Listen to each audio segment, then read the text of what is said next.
Hi guys, सत श्री अकाल friends. मेरी आज की वीडियो का टॉपिक है पाम। तो वैसे तो बहुत सारे पाम्स हैं। बॉटल पाम है, साइप्रस पाम है, साइकस है, यूका है, अम्ब्रेला पाम है और बहुत सारे पाम्स हैं। लेकिन जो सबसे पॉपुलर प्लांट है ना जो पाम का, वो है एरिका पाम। तो आज हम एरिका पाम पे ही बात करने वाले हैं। ठीक है। एरिका पाम जो प्लांट है, इसके लिए कुछ बातें जो ज़रूरी हैं वो मैं आपको बताने वाली हूँ। सबसे पहले तो वाटरिंग के मामले में ना पाम्स हमेशा सेंसिटिव रहे हैं। ठीक है। क्योंकि वाटरिंग जो इनकी जो पाम्स होते हैं, जैसे कि एरिका पाम हो गया, यूका पाम हो गया, इनको वाटरिंग बहुत ध्यान से करनी पड़ती है। ओवर वाटरिंग से भी ये डैमेज हो जाते हैं, अंडर वाटरिंग से भी ये प्लांट डैमेज हो जाते हैं। तो हमें इसकी वाटरिंग बहुत ध्यान से करनी पड़ती है।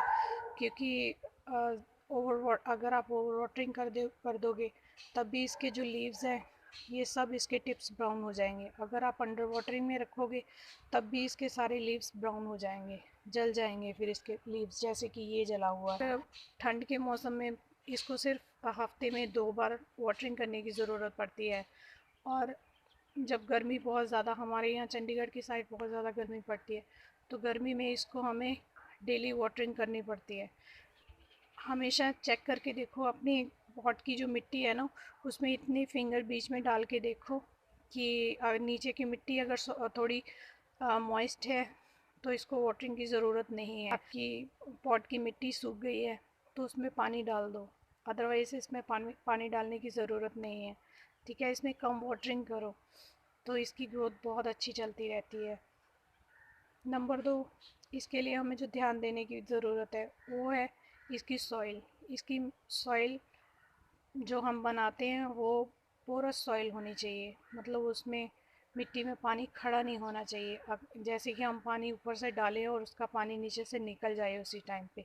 बस इसकी मिट्टी को सिर्फ हमें थोड़ी मॉइस्ट रखना है, सॉगी नहीं करना। बस इसकी, क्योंकि ये जो प्लांट है ये ह्यूमिडिटी लवर प्लांट है, इसको ह्यूमिडिटी की ज़रूरत पड़ती है। क्योंकि ये एरिका पाम्स हो गए या जो भी पाम्स हैं, ये ट्रॉपिकल से रिलेटेड है। तो ट्रॉपिकल्स में तो वाटरिंग की ज़रूरत पड़ती नहीं, क्योंकि वहाँ पे हमेशा मिट्टी वैसे ही गीली रहती है, नमी रहती है, क्योंकि ट्रीज़ का ऊपर सारा कवर रहता है। तो मिट्टी इसकी मॉइस्ट रहती है, वहाँ पे तो मॉइस्चर हमेशा ही रहता है। इसलिए ये जो प्लांट है, इनको मॉइस्चर की ज़रूरत पड़ती है ज़्यादा से ज़्यादा। तो इसकी जब हम इसको ग्रो करते हैं, तो इसमें प्लांटर में नीचे कुछ कंकर वगैरह डाल दो, ताकि उसमें मिट्टी में पानी खड़ा ना हो। और नीचे होल हमेशा चेक करते रहो कि होल पॉट में पानी रुकना नहीं चाहिए, सीधा डालते ही निकल जाना चाहिए। और मिट्टी में हमें न्यूट्रिएंट्स कुछ डालने हैं, क्योंकि जो मिट्टी होती है ये सिर्फ प्लांट के रूट्स को बाइंड करके रखती है। ठीक है। वो न्यूट्रिशन नहीं देती, तो मिट्टी में हमें कुछ न्यूट्रिएंट्स भी डालने पड़ते हैं।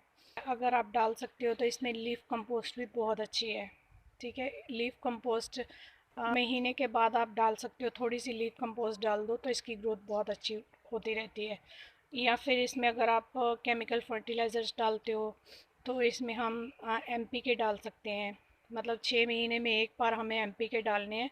10-15 दाने हमें अपने पॉट के अकॉर्डिंग डालने हैं। अगर हमारा पॉट 10 इंच का है, तो 10 दाने बहुत है उसके लिए। तो 6 महीने में एक बार हमें एमपीके डालना है। सकते हैं पानी में डाइल्यूट करके फिर डाल दो, तो वो सबसे बेस्ट है।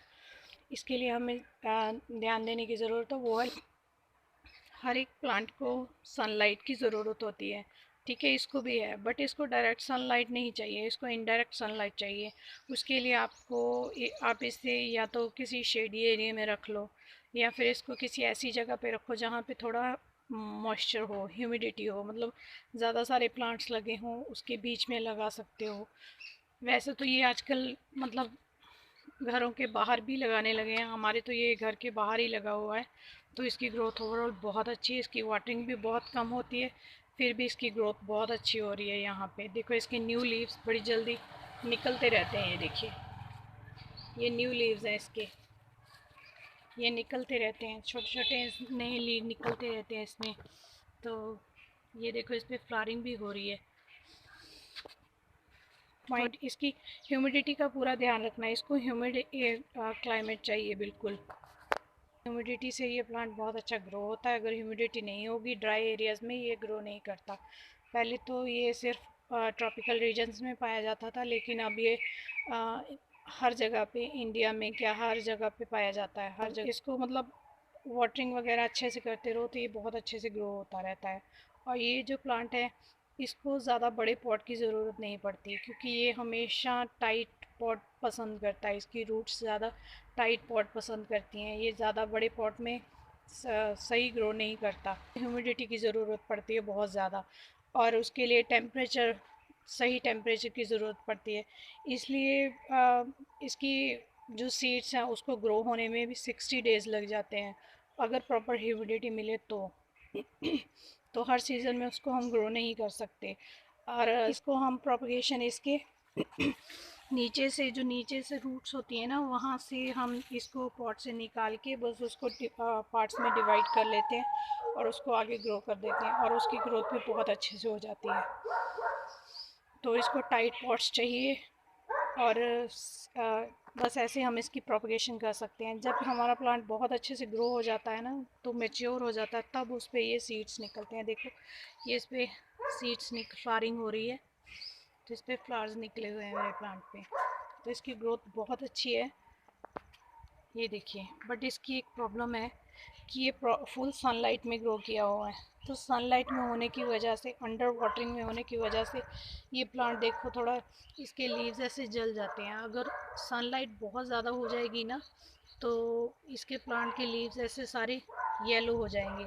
तो हम काटें, लीव को पूरा नहीं काटेंगे, तो उसकी जस्ट यहाँ से ऐसे किसी सीजर वगैरह से ट्रिमिंग कर देंगे, बस। इतना ही करना है हमें, पूरे लीव को नहीं काटना। तो इसलिए इसके, अगर हम इसकी मिस्टिंग करें तो इस प्लांट की बहुत अच्छी ग्रोथ रहती है, बस। या फिर इसको हम, जैसे कि ये जो कल मौसम बहुत ख़राब था तो मेरे यहाँ पे प्लांट में मिट्टी पड़ गई है, तो इसको गीला कपड़ा लेके कोई, बस इससे ऐसे क्लीन कर देना है, बस।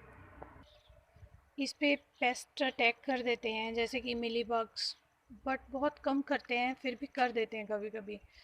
क्योंकि हमारे इस प्लांट में तो कुछ भी ऐसी कोई पेस्ट वगैरह की कोई प्रॉब्लम नहीं है, बिल्कुल ठीक है सारा प्लांट मेरा। तो हो जाती है, बट मोस्टली इन प्लांट्स में हो जाती है, जैसे कि मिली बग्स वगैरह या फिर माइट्स वगैरह, इनका अटैक कभी कभी हो जाता है। तो आप इस पर नीम ऑयल और लिक्विड सोप का थोड़ा स्प्रे कर दो, और अच्छे से स्प्रे करके इसको मिलीबग्स को क्लीन करते रहो। स्प्रे करोगे तो वो अपने आप ही ख़त्म हो जाएंगे। अगर आपने अपना प्लांट इंडोर रखा हुआ है तो उसको हमेशा इंडोर में मत रखो, ठीक है, क्योंकि उसको कभी कभी सनलाइट में अगर आपने रखा हुआ है ना, तो महीने में एक बार या उसको निकाल के बाहर एक दिन के लिए बाहर ज़रूर रखो, ताकि वो प्रॉपर जो सनलाइट बाहर है तो उसको गेन कर सके, तो वो अच्छा ग्रो करेगा। अगर आप उसको इंडोर ही रखोगे ना, तो उसकी ग्रोथ फिर स्लो हो जाती है। वैसे तो ये प्लांट्स हैं, ये बहुत स्लो ग्रोथ करते हैं, इनकी ग्रोथ बहुत ज़्यादा स्पीड से नहीं होती, स्लो होती है बहुत। की इनकी काफ़ी साल, ये जो प्लांट है ना मेरा, आपको दिखाती हूँ ये कितने सालों से यहाँ पे ग्रो हो रहा है, ये देखो। बट ये अभी बहुत बड़ा हो गया है। फ्रेंड्स, अगर आपको मेरी वीडियो अच्छी लगती है तो लाइक कर दो, शेयर कर दो। वीडियो देखने के लिए बहुत बहुत शुक्रिया। Thank you.